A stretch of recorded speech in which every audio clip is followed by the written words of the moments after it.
Hello, എന്തൊക്കെയുണ്ട് വിശേഷങ്ങൾ? ഇത് നമ്മുടെ 95-ാമത്തെ പാർട്ടാണ്. അപ്പോൾ കമൻ്റ് ഇടാൻ മറക്കരുത് കേട്ടോ. എന്താ കുഞ്ഞ് നീ കാണിച്ചേ? സൂക്ഷിച്ച് നടക്കണ്ടേ? അവൻ പതിയെ അവളുടെ നെറുകയിൽ ചുണ്ടമർത്തി. അപ്പോഴാണ് അവളുടെ സാരിയുടെ ഉള്ളിൽ കിടക്കുന്ന ഒരു ഗോൾഡൻ ചെയിൻ അവൻ കണ്ടത്. ചെറിയൊരു സംശയത്തോടെ അവൻ അത് പുറത്തേക്ക് എടുത്തു. അത് കണ്ട് അവൻ്റെ കണ്ണുകൾ വിടർന്നു. അതെ, അത് തന്നെയാണിത്. ഞാൻ ചാർത്തിയ താലി. നിന്റെ കല്യാണം കഴിഞ്ഞെങ്കിൽ പിന്നെ നിന്റെ താലി എന്തിനാ നീ കഴുത്തിലിട്ട് നടക്കണേ? അപ്പം ഇവളുടെ കല്യാണം കഴിഞ്ഞില്ലേ? ശിവയുടെ മനസ്സിൽ 1000 ചോദ്യങ്ങൾ ഉയർന്നു വന്നു. ഇനി ഇവള് വെറുതെ പറഞ്ഞാണ് കല്യാണം കഴിഞ്ഞെന്ന്. പക്ഷേ അതിൻ്റെ ആവശ്യം എന്താണ്? ഡോക്ടർ, ഒരു നേഴ്സ് അകത്തേക്ക് കയറി വന്നു. പാർവണ വീഴുന്നത് നേരെ കണ്ടത് താനല്ലേ? ശിവ സംശയത്തോടെ ചോദിച്ചു. അതെ ഡോക്ടർ, ഞാൻ സ്റ്റെയർ കയറി മുകളിലേക്ക് വരാൻ നിൽക്കുകയായിരുന്നു. അപ്പോഴാണ് പാർവണ കരഞ്ഞുകൊണ്ട് താഴേക്ക് ഓടി വന്നേ. എന്താ കാര്യം എന്നറിയാൻ വേണ്ടി ഞാൻ അവിടെ തന്നെ നിന്നു. പക്ഷെ പെട്ടെന്ന് പാർവണ സാരി തടഞ്ഞ് താഴേക്ക് വീണു. ഞാനത് കണ്ടപ്പോൾ പേടിച്ചു പോയി. ശിവ ഒന്ന് മൂളി. പാർവണയുടെ ഹസ്ബൻഡിന് വിവരം അറിയിച്ചിട്ടില്ല. പിന്നെ പാർവണ ആരുമായിട്ട് അധികം കമ്പനിയില്ല, അതുകൊണ്ട് നമ്പർ ആർക്കും അറിയില്ല. പിന്നെ ആകെ ഒരു കൂട്ട് ജാനകി സിസ്റ്ററാണ്. സിസ്റ്ററാണെങ്കിൽ ഇന്ന് ലീവാണ്. ഫോൺ വിളിച്ചിട്ട് എടുക്കുന്നില്ല. ട്രൈ ചെയ്യുന്നുണ്ട്. ചിലപ്പോൾ ജാനകി സിസ്റ്റർ കയ്യിലുണ്ടാകും പാർവണയുടെ ഹസ്ബൻഡിൻ്റെ നമ്പർ. കയ്യിലുള്ള സിറിഞ്ചിൻ്റെ മെഡിസിൻ പാർവണയുടെ കയ്യിലേക്ക് ഇഞ്ചക്ട് ചെയ്തുകൊണ്ട് അവർ പറഞ്ഞു. എന്നാൽ ഞാൻ പോയിക്കോട്ടെ ഡോക്ടർ? ആ, പോയിക്കോളൂ. അത് കേട്ടതും സിസ്റ്റർ പുറത്തേക്ക് പോയി. എന്തൊക്കെയാ കുഞ്ഞി ഇവിടെ നടക്കണേ? എനിക്കൊന്നും മനസ്സിലാവണില്ല. നീ എന്തിനാ എന്നെ തനിച്ചാക്കി പോയത്? അതുകൊണ്ടല്ലേ ഇപ്പം ഇങ്ങനെയെല്ലാം നടന്നത്? അവളുടെ നെറുകയിൽ തലോടിക്കൊണ്ട് അവൻ പറഞ്ഞു. അവൻ എഴുന്നേറ്റ് ചെന്ന് ഡോർ ലോക്ക് ചെയ്ത് അവളുടെ അരികിൽ വന്നിരുന്നു. ചെയ്യുന്നത് തെറ്റാന്നറിയില്ല, എങ്കിലും നീ എൻ്റെ മാത്രമാണെന്ന് വിശ്വസിക്കാനാ എനിക്കിഷ്ടം. അവൻ അവളുടെ ബെഡിൻ്റെ സൈഡിലേക്ക് നീക്കി കിടത്തി ശേഷം അവളുടെ അരികിലായി കിടന്നു. നീ കൂടെയില്ലാതെ എത്ര രാത്രികൾ ഉറങ്ങാതെ ഒരു പ്രാന്തനെ പോലെ അലഞ്ഞിട്ടുണ്ടെന്ന് നിനക്കറിയോ? എൻ്റെ ജീവശ്വാസം പോലെ നീയാണ്. എന്താ പെണ്ണെ നീ മനസ്സിലാക്കാത്തേ? ശിവ അവളെ തൻ്റെ നെഞ്ചിലേക്ക് ചേർത്ത് പിടിച്ചു. ഒപ്പം അവൻ്റെ കണ്ണുകളും നിറഞ്ഞൊഴുകുന്നുണ്ടായിരുന്നു. അങ്ങനെ എത്ര നേരം കിടക്കുന്നുവെന്ന് അവൻ പോലും അറിഞ്ഞില്ല. എപ്പോഴും ഒന്ന് മയങ്ങിപ്പോയി. പെട്ടെന്ന് ഡോറി തട്ടിയുള്ള വിളി കേട്ടാണ് അവൻ ഉറക്കമുണർന്നത്. സമയം 1 മണി കഴിഞ്ഞിരുന്നു. അവൻ മുഖം എല്ലാം തുടച്ച് ചെന്ന് വാതിൽ തുറന്നു. കുറച്ചു മുമ്പ് വന്ന നേഴ്സാണ്. മുഖത്ത് വല്ലാത്തൊരു വെറുപ്പാളം ഉണ്ടായിരുന്നു. ഡോക്ടർ, റൂം നമ്പർ 245 പേഷ്യൻ്റ് എന്തോ വല്ലാത്തൊരു അസ്വസ്ഥത. നാളെയായിരുന്നു നമ്മൾ ഓപ്പറേഷൻ ഫിക്സ് ചെയ്തേ, പക്ഷെ ഇപ്പം എന്തോ തീരെ വയ്യ. ഡോക്ടർ ഒന്ന് വന്നേ, നേഴ്സ് അവനെ നോക്കി പറഞ്ഞു. ഇവർ തമ്മിലുള്ള സംസാരം കേട്ട് പാർവണ പതിയെ കണ്ണു തുറന്നു. ഇയാളെ എഴുന്നേറ്റോ? നേഴ്സ് അകത്തേക്ക് വന്നുകൊണ്ട് ചോദിച്ചു. താൻ ഞങ്ങളെല്ലാം പേടിപ്പിച്ചു കളഞ്ഞല്ലോടോ. എന്തൊരു വീഴ്ച താൻ വീണേ. കണ്ടു നിന്നാ ഞാൻ പോലും പേടിച്ചു പോയി. നോക്കി നടക്കണ്ടേ കുട്ടി? നേഴ്സ് ശാസിനിയോട് പറഞ്ഞു. എന്നാൽ ആകെ പേടിച്ച അവസ്ഥയിലായിരുന്നു പാർവണ. അതുകൊണ്ട് ശിവയും അവളുടെ അരികിലേക്ക് വന്നു. പേടിക്കാനൊന്നുമില്ല, നെറ്റി ചെറിയൊരു മുറിവുണ്ട്, അത്രേ ഉള്ളോ. ഇയാൾ നടന്നോളൂ, ഞാൻ ഇപ്പം വരാം. ശിവ നേഴ്സിനെ നോക്കി പറഞ്ഞു. അവർ പുറത്തേക്ക് പോയി. ഇപ്പം എന്തെങ്കിലും കുഴപ്പമുണ്ടോ? വേദന വല്ലതും ഉണ്ടോ? ശിവ അവളെ നോക്കി ചോദിച്ചു. അവൾ ഇല്ല എന്ന രീതിയിൽ തലയാട്ടെ. ചില കാര്യങ്ങളെ തെളിയിച്ചു തരാൻ വേണ്ടി ദയവായിട്ട് ഓരോ അവസരങ്ങളും ഉണ്ടാക്കി തന്നായിരിക്കും. ശിവ അവളെ നോക്കി പറഞ്ഞു. പാർവണിയാണെങ്കിൽ എന്താണെന്ന് മനസ്സിലാവാത്ത രീതിയിൽ അവനെ നോക്കി. ചില കള്ളങ്ങളെ എല്ലാ കാലത്തും മറച്ചു വെക്കാൻ കഴിഞ്ഞൊന്നും വരില്ല. എന്തെങ്കിലും സത്യം മറന്നേക്ക് പുറത്തു വന്നിരിക്കും. ശിവ അവളെ നോക്കി അർത്ഥം വെച്ച പോലെ പറഞ്ഞു. ആ സമയം അവളുടെ മുഖത്ത് മിന്നിമായുന്ന ഭാവങ്ങൾ ശിവയെ നോക്കിക്കാണായിരുന്നു. എന്തെങ്കിലും ആവശ്യമുണ്ടെങ്കിൽ വിളിച്ചാൽ മതിട്ടാ. ശിവ പുറത്തേക്ക് പോയി. സിസ്റ്റർ, എത്രയും പെട്ടെന്ന് ഓപ്പറേഷനുള്ള അറേഞ്ച്മെന്റ്സ് ചെയ്തോളൂ. കാര്യം കുറച്ച് ക്രിട്ടിക്കലാണ്. ടെസ്റ്റ് റിപ്പോർട്ടുകൾ നോക്കി ശിവ പറഞ്ഞു. അത് കേട്ട് നേഴ്സ് ഓപ്പറേഷനുള്ള അറേഞ്ച്മെന്റ്സ് എല്ലാം ചെയ്യാൻ തുടങ്ങി. മാസ്കും ഗൗണും എല്ലാം ഇട്ട് ശിവ ഓപ്പറേഷൻ തിയേറ്ററിലേക്ക് നടന്നു. പോകുന്ന വഴി പാർവണിയുടെ റൂമിലേക്ക് നോക്കി. കണ്ണടച്ച് കിടക്കാണ്. അതുകൊണ്ട് ഒരു ആശ്വാസത്തോടെ അവൻ നേരെ ഓപ്പറേഷൻ തിയേറ്ററിലേക്ക് കയറി. 3 മണിക്കൂർ നീളുന്ന ഓപ്പറേഷനായിരുന്നു. ഓപ്പറേഷൻ സക്സസ് ആയിരുന്നു. അവനൊരു ആശ്വാസത്തോടെ കയ്യിലെ ഗ്ലൗസും മാസ്ക് എല്ലാം അഴിച്ചൊന്ന് ഫ്രഷായി പുറത്തേക്ക് ഇറങ്ങി.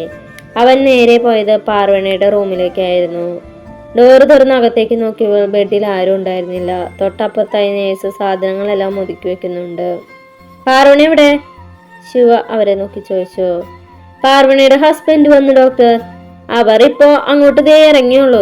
ദാ അവര് പോണു. ജനലിലൂടെ പുറത്തേക്ക് ചൂണ്ടിക്കൊണ്ട് സിസ്റ്റർ പറഞ്ഞു. അത് കണ്ട് വേഗം ശിവ ജനലിനരികിലേക്ക് നടന്നു. പാർവണി അവളെ ചേർത്ത് പിടിച്ച ഒരു ചെറുപ്പക്കാരനും പാർക്കിങ്ങിലേക്ക് നടന്നു പോകുന്നു. അവർ മുന്നോട്ട് നടന്നു പോകുന്നതിനാൽ അയാളുടെ മുഖം ശിവയ്ക്ക് വ്യക്തമായില്ല. എന്നാൽ ചേർത്ത് പിടിച്ചിരിക്കുന്ന കൈകൾ കാണുമ്പോൾ അവന്റെ മനസ്സിൽ എന്തോ ഒരു വല്ലാത്ത അസ്വസ്ഥത നിറഞ്ഞു. പാർവണി ഒരു ഭാഗത്തേക്ക് നിർത്തി അയാൾ ബൈക്ക് തിരിച്ചു വന്നു. ആ സമയം ശിവ അയാളുടെ മുഖം വ്യക്തമായിട്ട് കണ്ടിരുന്നു. ആർദ്രം, അവനാണ് അവളുടെ ഭർത്താവ്. പക്ഷെ എങ്ങനെ? അപ്പോൾ കഴിഞ്ഞ ദിവസം ഞാൻ കണ്ടത് ഇവനെ തന്നെയായിരുന്നു. അപ്പോൾ പാർവണ പറഞ്ഞ സത്യമാണോ? ഒന്നും മനസ്സിലാകുന്നില്ലല്ലോ. അവൻ തലയ്ക്കാകെ പ്രാന്ത് പിടിക്കുന്ന പോലെ തോന്നി. സിസ്റ്റർ, അതാണ് പാർവണിയുടെ ഹസ്ബൻഡ്? ശിവ അവരെ ചൂണ്ടിക്കൊണ്ട് നേഴ്സിനോട് ചോദിച്ചു. അതെ ഡോക്ടർ, പാർവണി എന്നും കൊണ്ടുവന്നാക്കുന്നു കൊണ്ടുപോകുന്നു അയാൾ തന്നെയാ. പാർവണിയുടെ ഡെലിവറി ടൈമിൽ അയാൾ തന്നെ ഇവിടെ ഉണ്ടായിരുന്നേ. അത് കേട്ടാൻ ശിവ റൂമിൽ നിന്ന് ഇറങ്ങി പുറത്തേക്ക് ഓടി. ശിവ അവരുടെ അരികിലേക്ക് എത്തും മുമ്പേ അവരുടെ ബൈക്ക് ഹോസ്പിറ്റൽ ഗേറ്റ് കടന്ന് പുറത്തേക്ക് പോയിരുന്നു. ശിവ വേഗം ബുള്ളറ്റിന്റെ അരികിലേക്ക് ഓടി. അപ്പോഴാണ് കീ തന്റെ ക്യാബിനിലാണെന്ന കാര്യം ഓർത്തത്. തിരിച്ച് ക്യാബിനിലെത്തി കീ എടുത്ത് പാർക്കിങ്ങിലേക്ക് വന്നു. ബുള്ളറ്റിന്റെ സ്പീഡിൽ അവർക്ക് പിന്നാലെ പോയെങ്കിലും അവരെ കാണാൻ പറ്റിയില്ല. അവൻ കുറെ ദൂരം അങ്ങനെ മുന്നോട്ട് പോയി, ദിശ അറിയാതെ വഴിയറിയാതെ ഒരു ലക്ഷ്യവുമില്ലാതെ. ജീവിതം അവസാനിച്ച പോലെ തോന്നൽ. എല്ലാം മറക്കാൻ ശ്രമിച്ചാണ്. പക്ഷേ പാർവണിയുടെ കഴുത്തിലെ താലി വീണ്ടും മനസ്സിൽ എന്തോ ഒരു പ്രതീക്ഷ തന്നിരുന്നു. ഇപ്പോൾ അതും ഇല്ലാതായി. എല്ലാം ഇട്ടെറിഞ്ഞ് അവിടെ നിന്ന് എങ്ങോട്ടെങ്കിലും പോയാലോ? ഇങ്ങനെ നീറി ജീവിക്കാൻ വയ്യ. പക്ഷെ എത്ര ദൂരം എങ്ങനെ വിളിച്ചോടും? പാർവണിയുടെ കൺമുന്നിൽ നിന്ന് പോകാൻ കഴിയായിരിക്കും. പക്ഷെ അവളുടെ ഓർമ്മകളിൽ തനിക്ക് ഇനി ഒരു മോചനം ഉണ്ടാവുമോ? അവന് ഓരോന്നാലോചിച്ച് ഒരു സൈഡിലേക്ക് വണ്ടി നിർത്തി. പോക്കറ്റിൽ നിന്ന് സിഗരറ്റ് എടുത്ത് കത്തിച്ചു. എത്ര സിഗരറ്റ് പോലും വലിച്ചു എന്ന് പോലും അവന് പോലും അറിയുന്നുണ്ടായിരുന്നില്ല. അവസാനം കയ്യിലെ എല്ലാ സിഗരറ്റും കഴിഞ്ഞപ്പോഴാണ് അവൻ ബുള്ളറ്റിനരികിലേക്ക് തന്നെ തിരികെ വന്നത്. പാർവണ ഫ്ലാറ്റിലെത്തുമ്പോൾ രശ്മി ടെൻഷനോടെ പുറത്തു തന്നെ നിൽക്കുന്നുണ്ടായിരുന്നു. എന്താ ചേച്ചി, എന്താ പറ്റിയേ? പാർവണയെ കണ്ടത് അവൾ അകത്തേക്ക് ഓടുവെന്നുകൊണ്ട് ചോദിച്ചു. ഒന്നുമില്ല മോളെ, വീണതാ. നെറ്റി ചെറുതായിട്ടൊന്ന് പൊട്ടി, വേറെ ഒന്നുമില്ല. ഞാൻ പേടിച്ചു പോയി ചേച്ചി. ഉച്ചയ്ക്ക് ജാനകി സിസ്റ്റർ എന്നെ വിളിച്ചു പറഞ്ഞപ്പോൾ എന്ത് ചെയ്യണമെന്നറിയാതെ ഞാൻ നിൽക്കായിരുന്നു. ആദ്യമായിട്ട് ചേച്ചിയുടെ അടുത്തേക്ക് വരുന്നു എന്ന് പറഞ്ഞപ്പോൾ ഞാനും കൂടെ വരണം എന്ന് പറഞ്ഞ. പക്ഷേ കുഞ്ഞ് അവളെ കൊണ്ട് അങ്ങോട്ട് വരാൻ പറ്റില്ലല്ലോ. അതാ. അതിന് മാത്രമേ എനിക്കൊന്നുമില്ല, ചെറിയൊരു മുറിവ് അത്രയേ ഉള്ളൂ. നാളേക്ക് മാറും.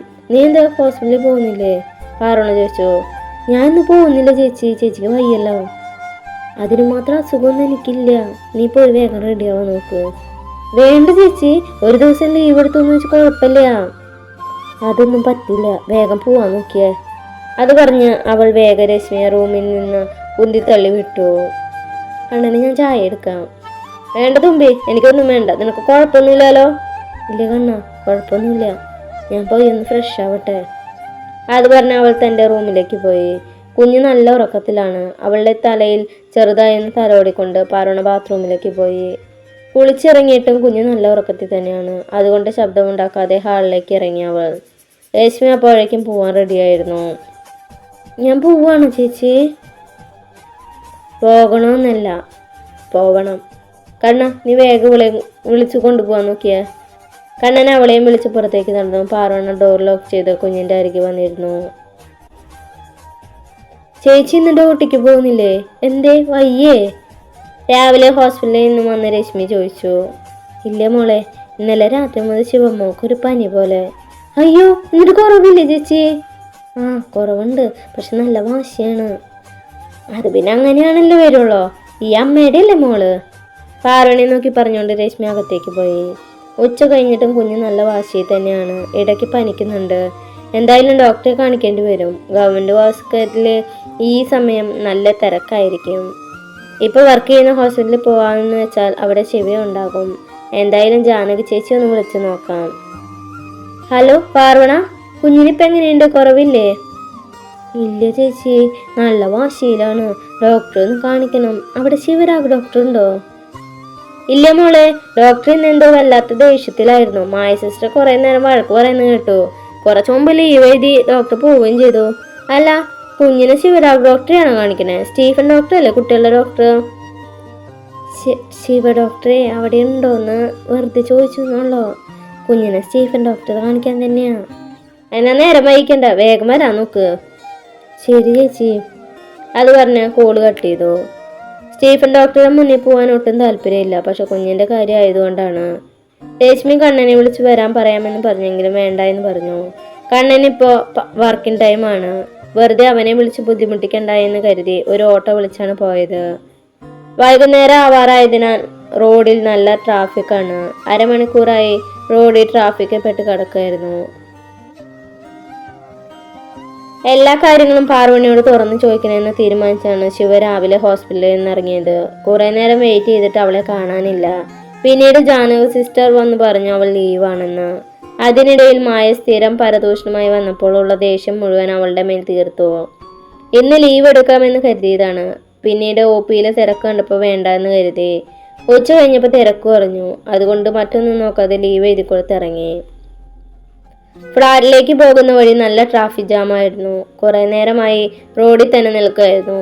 വണ്ടികളുടെ ഹോണിന്റെ ശബ്ദവും ആളുകളുടെ ബഹളവും തലയ്ക്കാകെ വേദനയ്ക്ക് പോലെ തോന്നി. വണ്ടിയിൽ നിന്നിറങ്ങി അടുത്തുള്ള കടയിൽ നിന്ന് ഒരു കുപ്പി വെള്ളം വാങ്ങി മുഖമെല്ലാം കഴുകി. ഒരിളം കാറ്റ് തഴുകിപ്പോയതും അവൻ കുറച്ചു നേരം കണ്ണുകൾ അടച്ചു നിന്നു. ട്രാഫിക് പതിയെ കുറയാൻ തുടങ്ങി. വണ്ടികൾ പതിയെ നീങ്ങാൻ തുടങ്ങിയതും അവൻ വണ്ടിയുടെ അരികിലേക്ക് നടന്നു. അതേസമയം തന്റെ വണ്ടിക്ക് മുന്നിലൂടെ പോകുന്ന ഓട്ടോയിൽ ഇരിക്കുന്ന ആളെ കണ്ട് അവന്റെ ഹൃദയമെടുപ്പ് വർദ്ധിക്കാൻ തുടങ്ങി. പാർവണ. ഹോസ്പിറ്റലിലെത്തിയതും പാർവണ നേരെ പോയത് ജാനകിയുടെ അടുത്തേക്കായിരുന്നു. അവൾ സ്റ്റാഫ് റൂമിൽ കയറുമ്പോൾ ജാനകി പുറത്തേക്ക് പോകാൻ നിൽക്കുകയായിരുന്നു. എന്താ പാർവണ ഇത്രയും നേരം വൈകിയേ? ഞാൻ നിന്നെ ഇത്രയും നേരം വെയിറ്റ് ചെയ്തു എന്നറിയോ? കാണാതെ ഇപ്പൊ വീട്ടിലേക്ക് ഇറങ്ങാൻ നിൽക്കായിരുന്നോ? അതൊന്നും പറയാതിരിക്കണേ ചേച്ചി നല്ലത്. റോഡിൽ ട്രാഫിക് ആയിരുന്നു. കുറെ നേരം റോഡിൽ തന്നെ നിൽക്കാൻ തുടങ്ങിയിട്ട്. കുഞ്ഞാണെങ്കിൽ വാശി പിടിച്ചിട്ട് അങ്ങനെ. അയ്യോടാ നെച്ചുമോളെ. ജാനകി മോളുടെ കയ്യിൽ പിടിച്ച് കൊഞ്ചിച്ചുകൊണ്ട് വിളിച്ചു. എന്നാൽ കുഞ്ഞപ്പോഴും നല്ല കരച്ചിൽ തന്നെയായിരുന്നു. കുഞ്ഞിനെ വെറുതെ കരയിക്കാൻ നിൽക്കണ്ട, നീ പോയി വേഗം ഡോക്ടറെ കാണിക്കാൻ നോക്ക്. ഞാനും കൂടെ വരണ? വേണ്ട ചേച്ചി, ചേച്ചിക്ക് ലേറ്റ് ആവും പോവാൻ. ഞാൻ പൊക്കോളാം. എന്നാ ശരി, ഞാൻ ഇറങ്ങാണേ. അത് പറഞ്ഞ ജാനകി പുറത്തേക്ക് പോയി. അവർക്ക് പിന്നാലെ പാർവണ സ്റ്റീഫന്റെ ക്യാബിനിലേക്ക് വന്നു. അവൾ ചെല്ലുമ്പോൾ പുറത്ത് ക്യാബിനുള്ളിൽ ഒരു പേഷ്യന്റ് ഉണ്ടായിരുന്നു.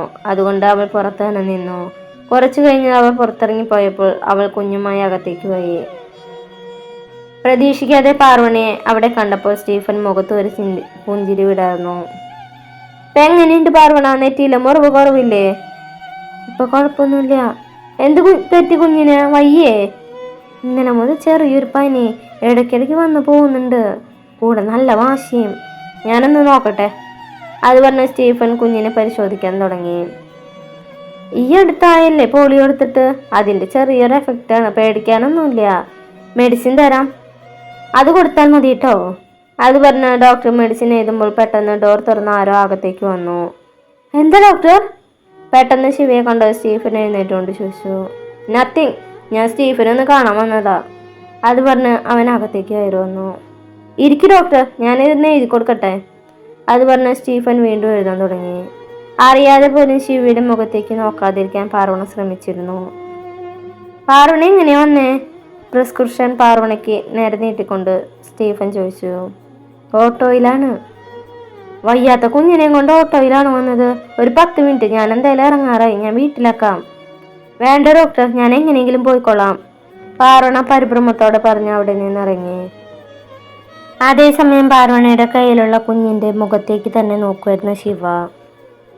എന്താ ഡോക്ടർ, എന്താ പറയാനുള്ളതെന്ന് പറഞ്ഞിട്ട് സ്റ്റീഫൻ ചോദിച്ചു. ഏയ് പ്രത്യേകിച്ചൊന്നുമില്ല. ഇവിടെ വന്നിട്ട് തന്നെ പരിചയപ്പെടാൻ പറ്റിയില്ലല്ലോ, അതുകൊണ്ട് ഒന്ന് വന്നതാ. അപ്പോൾ ഇത് നമ്മുടെ ഹോസ്പിറ്റലിൽ വർക്ക് ചെയ്യുന്ന സിസ്റ്റർ അല്ലേ? അതെ. ശിവരാജ് ഡോക്ടറിന്റെ ഡിപ്പാർട്ട്മെന്റിൽ തന്നെയല്ലേ പാർവണ? അപ്പൊ അറിയാതിരിക്കില്ലല്ലോ? സ്റ്റീഫൻ അവനോട് ചോദിച്ചു. കണ്ടിട്ടുണ്ട്, വലിയ പരിചയമൊന്നുമില്ല. പിന്നെ ആരോ പറയുന്നത് കേട്ടു ഡോക്ടറുടെ ഫാദർ, അതായത് ജോസഫ് ഡോക്ടറുടെ പെറ്റായിരുന്നു ആ കുട്ടിയെന്നൊക്കെ. പാർവണയെ കുറിച്ച് കൂടുതൽ അറിയാൻ സ്റ്റീഫനിൽ നിന്ന് വേണ്ടിയായിരുന്നു ശിവയുടെ അങ്ങനെ ഒരു ചോദ്യം. പെറ്റൊന്നുമില്ല, പക്ഷേ പപ്പയ്ക്ക് അവളെ നല്ല ഇഷ്ടമാണ്. കഷ്ടപ്പാടൊക്കെ ഉള്ള കുട്ടിയാ. ആദ്യമൊക്കെ പപ്പ അവളെ കുറിച്ച് വാതറാതെ പറയുമ്പോൾ ഞാനും കാര്യാക്കിയില്ല. പിന്നീട് നേരിട്ട് കണ്ടപ്പോൾ എന്തോ എനിക്കും. സ്റ്റീഫൻ പകുതി പറഞ്ഞു നിർത്തിയതും ശിവ സംശയത്തോടെ അവനെ നോക്കി. എനിക്കും? ശിവ മനസ്സിലാവാതെ ചോദിച്ചു. സ്റ്റീഫൻ ഒന്ന് ചുറ്റും നോക്കിക്കൊണ്ട് അവൻ്റെ അരികിലേക്ക് ഇരുന്നു. എനിക്കും ചെറിയൊരു ഇഷ്ടം തോന്നി. ഞാൻ പപ്പയോട് ചെറുതായി അവതരിപ്പിക്കുകയും ചെയ്തു. പപ്പയ്ക്ക് എതിർപ്പൊന്നുമില്ല. അതേക്കുറിച്ച് പാർവനോടൊന്ന് സംസാരിക്കണമെന്ന് കുറച്ച് ദിവസമായി വിചാരിക്കണോ. പക്ഷെ അവൾ പിടി തരുന്നില്ല. ഞാൻ ചെല്ലുമ്പോൾ വെപ്രാളപ്പെട്ട് എവിടേക്കെങ്കിലും മാറിപ്പോകുന്നേ. സ്റ്റീഫൻ എന്താണ് ഉദ്ദേശിച്ചത്? എനിക്ക് മനസ്സിലായില്ല, ശിവ ചോദിച്ചു. അതായത് ഒരു മാരേജ് പ്രപ്പോസല്. താൻ എന്താണ് പറയുന്നത്? പാർവണയ്ക്ക് ഹസ്ബൻഡ് ഒരു കുട്ടിയുള്ളതല്ലേ? ശിവ ആകാംക്ഷയോട് ചോദിച്ചു.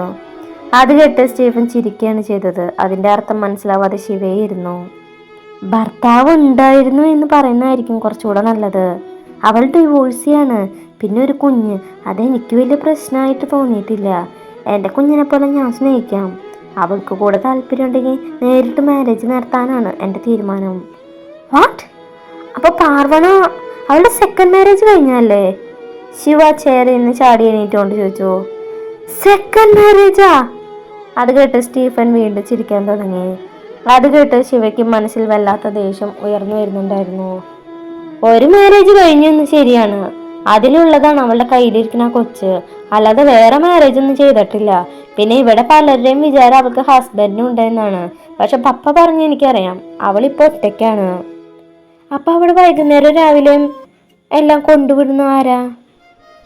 പാർവണിയെ വലിയ പരിചയമൊന്നുമില്ല എന്ന് പറഞ്ഞിട്ട് അതൊക്കെ നോട്ട് ചെയ്ത് വെച്ചിട്ടുണ്ടോ? സ്റ്റീഫൻ ഒന്ന് തറപ്പിച്ച് നോക്കിക്കൊണ്ട് ചോദിച്ചു. അത് മായ സിസ്റ്റർ പറഞ്ഞു കേട്ടാണ്. ഒരാൾ രാവിലെയും വൈകുന്നേരം ഇവിടെ കൊണ്ടുവന്ന് ആക്കുന്നുണ്ടെന്ന് വെച്ച് ഹസ്ബൻഡ് ആകണമെന്നില്ലല്ലോ. അത് അവളുടെ കസിനാണ് ആർദ്രവ്. എനിക്ക് അവനെ പരിചയമുണ്ട്. സ്റ്റീഫൻ പറയുന്ന കേട്ട് ശിവയുടെ മനസ്സിൽ എന്തോ വല്ലാത്ത സന്തോഷം പോലെ. അപ്പം മാരേജ് ചെയ്തിട്ടില്ലേ പാർവണ? ശിവ ഒന്നുകൂടെ ഉറപ്പിക്കാനായി സ്റ്റീഫനോട് ചോദിച്ചു. എടാ തന്നോട് അതല്ലേ ഞാൻ ആദ്യം പറഞ്ഞത്. അവളുടെ ഫസ്റ്റ് മാരേജിലുള്ള കുഞ്ഞാണത്. അത് കഴിഞ്ഞ് അവൾ ഡിവോഴ്സ് ആയാണ്. പിന്നെ അവൾ ഒറ്റയ്ക്കാണ് ഇവിടേക്ക് വന്നിരുന്നത്. മനസ്സിലായോ? അവനൊന്നുകൂടെ ക്ലിയർ ആക്കി പറഞ്ഞു. ശിവയുടെ മുഖത്ത് വല്ലാത്ത സന്തോഷം നിറഞ്ഞു. അവൻ എണീറ്റ് ഡോറിൻ്റെ അടുത്തേക്ക് നടന്നു. പിന്നീട് എന്താ ആലോചിച്ച ശേഷം തിരികെ നടന്നു വന്നു.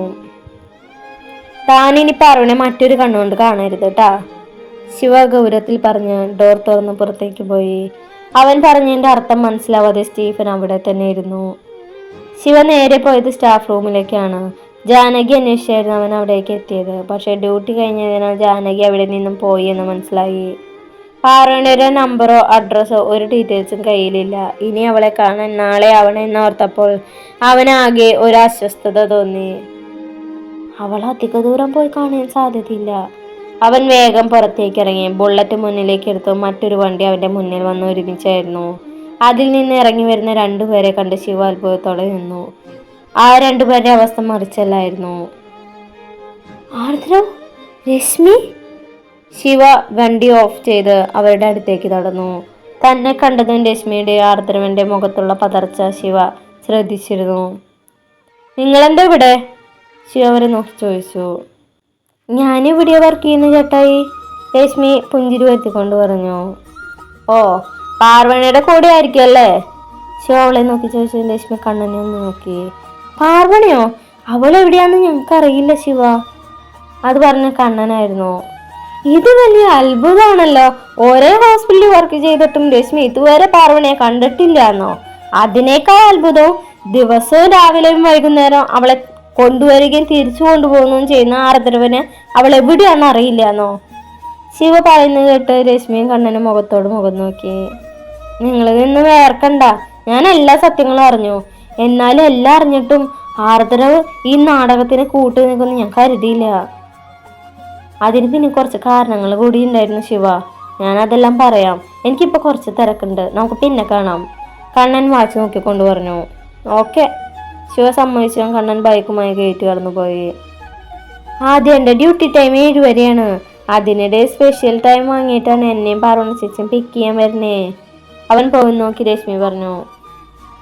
എന്തിനായിരുന്നു ഈ നാടകം? ശിവ അവൾക്ക് മുന്നിൽ കൈ നീട്ടി നിന്നുകൊണ്ട് ചോദിച്ചു. നമുക്കൊരു കോഫി കുടിച്ചാലോ ചേട്ടായി? രശ്മി പുഞ്ചിരിയോടെ പറഞ്ഞു. ശിവ അത് സമ്മതിച്ചു.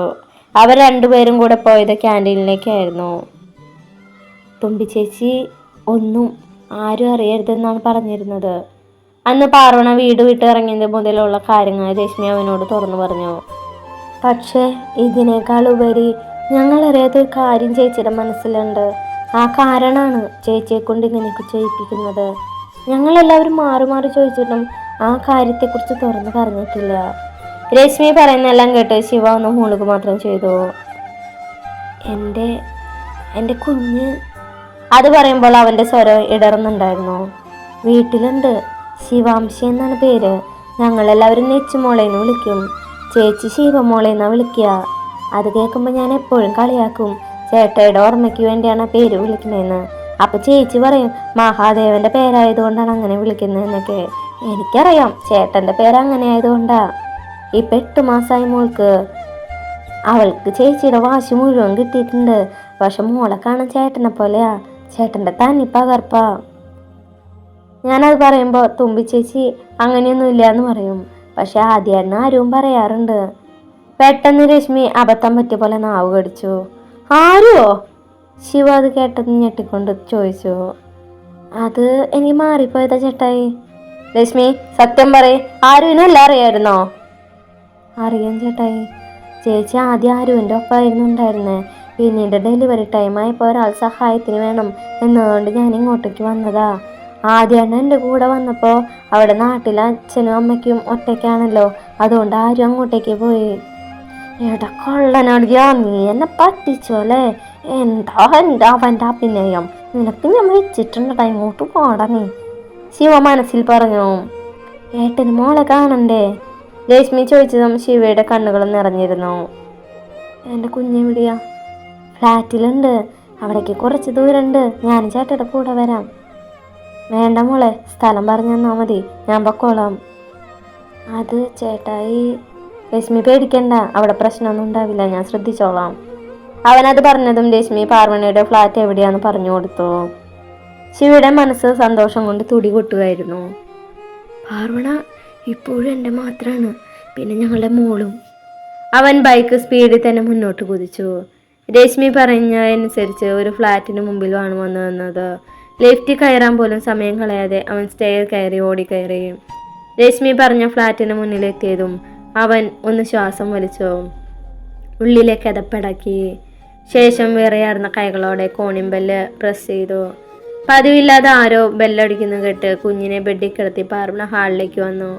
എന്തെങ്കിലും ആവശ്യമുണ്ടെങ്കിൽ അപ്പുറത്തെ ഫ്ലാറ്റിലെ കേണലെങ്കിൽ വരാറുണ്ട്, അവർ ആയിരിക്കുമെന്ന് കരുതി പാർവണ വാതിൽ തുറന്നു. മുന്നിൽ നിൽക്കുന്ന ആളെ കണ്ട് പാർവണ അന്തം വിട്ടു. ശിവ. എന്താ? അവൾ ഗൗരവത്തോടെ ചോദിച്ചു. എന്നാൽ ശിവ ഒന്നും മിണ്ടാതെ കൈ കെട്ടി അവളുടെ മുന്നിൽ നിൽക്കുക മാത്രമാണ് ചെയ്തത്. ഡോക്ടർമാർക്ക് ഹോസ്പിറ്റൽ മാറിപ്പോയോ? ഇതെന്റെ ഫ്ലാറ്റാണ്, അല്ലാതെ ഹോസ്പിറ്റലല്ല ഇങ്ങനെ വന്ന് നിൽക്കാൻ. എൻ്റെ കുഞ്ഞെവിടെയാ? അത് പറഞ്ഞതും പാർവണയുടെ നെഞ്ചിൽ ഒരു കൊള്ളിയാൻ മിന്നി. അവളുടെ മുഖത്തെ ഭാവം ശിവയും ശ്രദ്ധിക്കുന്നുണ്ടായിരുന്നു. കുഞ്ഞോ? ഏത് കുഞ്ഞ്? ആരുടെ കുഞ്ഞ്? അവൾ പെട്ടെന്ന് തന്നെ ഗൗരവത്തിൽ ചോദിച്ചു. എൻ്റെ കുഞ്ഞ്, എൻ്റെ രക്തത്തിൽ പറഞ്ഞ എൻ്റെ മോള്. നിങ്ങളുടെ മോളോ? അങ്ങനെ നിങ്ങളുടെ മോളെ അന്വേഷിച്ച് വരേണ്ടത് എൻ്റെ ഫ്ലാറ്റിലല്ല, പോയി വേറെ വല്ലയിടത്തും അന്വേഷിക്കേ. ഞാൻ എൻ്റെ ജീവിതത്തിൽ ഒരാളെ കല്യാണം കഴിച്ചിട്ടുള്ളൂ, ഒരാൾക്ക് മാത്രമേ ഞാൻ എൻ്റെ ശരീരവും മനസ്സും പകർന്നു നൽകിയിട്ടുള്ളൂ. അപ്പോൾ ഇവിടെ വന്നിട്ട് തന്നെയല്ലേ ഞാൻ എൻ്റെ കുഞ്ഞിനെ അന്വേഷിക്കണ്ടേ? ശിവ അത് പറഞ്ഞു പാർവണയെ ഒന്ന് പതറിപ്പോയി. നിങ്ങളുടെ ഒരു കുഞ്ഞും ഇവിടെ ഇല്ല, പിന്നെ ഈ ആ സമയത്ത് ഒരു പെൺകുട്ടി മാത്രം താമസിക്കുന്ന ഫ്ലാറ്റിൽ ഇങ്ങനെ വന്ന് നിൽക്കുന്നത് ശരിയായ ഏർപ്പാടല്ല, ഡോക്ടർ പോവണം. അത് പറഞ്ഞ അവൾ ഡോർ അടയ്ക്കാൻ നിന്നും ശിവ അതിന് സമ്മതിക്കാതെ ഡോർ ശക്തമായി തുറന്നു. നിങ്ങളോടല്ലേ പുറത്തു പോവാൻ പറഞ്ഞേ, ഇറങ്ങി പോവാൻ. ഇനി ഞാൻ സെക്യൂരിറ്റി വിളിക്കണോ? പാർവണ, ഞാനെല്ലാം അറിഞ്ഞിട്ട് തന്നെയാണ് വന്നത്, എനിക്ക് എൻ്റെ കുഞ്ഞിനെ കാണണം. അതൊരു അലർച്ചയായിരുന്നു. അവന്റെ ശബ്ദം കേട്ട് അപ്പുറത്തെ ഫ്ലാറ്റിലെ കേണൽ അങ്കിൾ പുറത്തേക്ക് വന്നു. എന്താ എന്താ ഇവിടെ, എന്താ മോളെ പ്രശ്നം? അങ്കിൾ ശിവയെയും പാർവണയെയും മാറി മാറി നോക്കിക്കൊണ്ട് ചോദിച്ചു. ഇതാരാ? മറുപടി ഒന്നും ലഭിക്കാതെ ആയപ്പോൾ അങ്കിൾ വീണ്ടും ചോദിച്ചു. അത് ഞാൻ വർക്ക് ചെയ്യുന്ന ഹോസ്പിറ്റലിലെ ഡോക്ടറാണ് അങ്കിൾ. ഡോക്ടർ ഒരു ഡോക്യുമെന്റ് എൻ്റെ കയ്യിൽ നിന്നും വാങ്ങിക്കാൻ വന്നാണ്. പാർവണ ടെൻഷനോടെ പറഞ്ഞു. വേറെ പ്രശ്നമൊന്നുമില്ലല്ലോ മോളെ? ഇല്ല അങ്കിൾ. ഓക്കെ. ശിവയെ ഒന്ന് നോക്കിയ ശേഷം അങ്കിൾ തിരിച്ചുപോയി. പ്ലീസ് ശിവ, ഇവിടെ ഒരു സീൻ ക്രിയേറ്റ് ചെയ്യാൻ എനിക്ക് തീരെ താല്പര്യമില്ല. നീ തിരിച്ചു പോ, അവൾ കൈകൂപ്പിക്കൊണ്ട് പറഞ്ഞു. അപ്പം നിനക്ക് എൻ്റെ പേരൊക്കെ അറിയാമല്ലേ? നീ വർക്ക് ചെയ്യുന്ന ഹോസ്പിറ്റലിലെ ഡോക്ടർ മാത്രമാണോ? വേറെ ആരുമല്ലേ? ശിവ അവളുടെ കണ്ണിലേക്ക് നോക്കിക്കൊണ്ട് ചോദിച്ചു. അവൻ്റെ നിറഞ്ഞ മിഴികൾ അവളെയും ഒരുപാട് തളർത്തിയിരുന്നു. ആ സമയം കൊണ്ട് വേഗം ഡോർ മുഴുവനായി തുറന്നകത്തേക്ക് കയറി. എന്താ അധികാരത്തിലാണ് നിങ്ങൾ എൻ്റെ ഫ്ലാറ്റിലേക്ക് കയറിയത്? ഇറങ്ങി പോകണം നിങ്ങൾ, അല്ലെങ്കിൽ ഞാൻ ബഹളം വയ്ക്കും. നീ ബഹളം വയ്ക്കുമോ? അവൻ അവളുടെ അരികിലേക്ക് നടന്നുകൊണ്ട് ചോദിച്ചു. എൻ്റെ അടുത്തേക്ക് വന്നു പോരുത്, അവൾ ഗൗരവത്തിൽ പറഞ്ഞു. പക്ഷെ ശിവ ഒന്നും ശ്രദ്ധിക്കാതെ അവളുടെ അടുത്തേക്ക് തന്നെ നടന്നു. അതിനൊപ്പം പിറകിലേക്ക് നടന്ന പാറുണ ചുമലി തട്ടിയിരുന്നു. ഞാൻ നിന്റെ ആരുമല്ലേ? ശിവ അവളിലേക്ക് ചേർന്ന് നിന്നുകൊണ്ട് ചോദിച്ചു. അല്ല. അപ്പോൾ ഇതിൻ്റെ അർത്ഥം എന്താ? അവളുടെ ഡ്രസ്സിൻ്റെ ഇടയിൽ നിന്നും താല് പുറത്തേക്ക് ഇട്ടുകൊണ്ട് ശിവ ചോദിച്ചു. അത് പിന്നെ പാറുണ ആകെ പതറിപ്പോയിരുന്നു. ഒപ്പം ശിവ അവളുടെ ഇടുപ്പിലേക്ക് കൈ ചേർത്ത് തന്നിലേക്ക് ചേർത്ത് പിടിച്ചു. പാറുണ സർവ്വശക്തിയും എടുത്ത് പിന്നിലേക്ക് തള്ളി. വീട്ടിൽ കയറി താൻ എന്താടോ കാണിക്കണേ? ഇറങ്ങിപ്പോടോ, തൻ്റെ ആരുമില്ല ഇവിടെ. എനിക്കറിയാം എൻ്റെ കുഞ്ഞുവിടെ ഉണ്ടെന്ന്. ഇല്ല, തൻ്റെ ഒരു കുഞ്ഞുവിടെ ഇല്ല. അവൾ അത് പറഞ്ഞതും അകത്തുനിന്നും കുഞ്ഞിൻ്റെ കരച്ചിൽ കേട്ടതും ഒരുമിച്ചാണ്. അപ്പോൾ നമ്മുടെ ഇന്നത്തെ പാർട്ട് കഴിഞ്ഞു. ഇനി കുറച്ച് പാർട്ടും കൂടിയേ ഉള്ളൂ നമ്മുടെ ഈ സ്റ്റോറി തീരാൻ. അപ്പോൾ നിങ്ങൾ സഹകരിക്കുമല്ലോ, കമൻ്റ് ഇടാൻ മറക്കരുത് കേട്ടോ.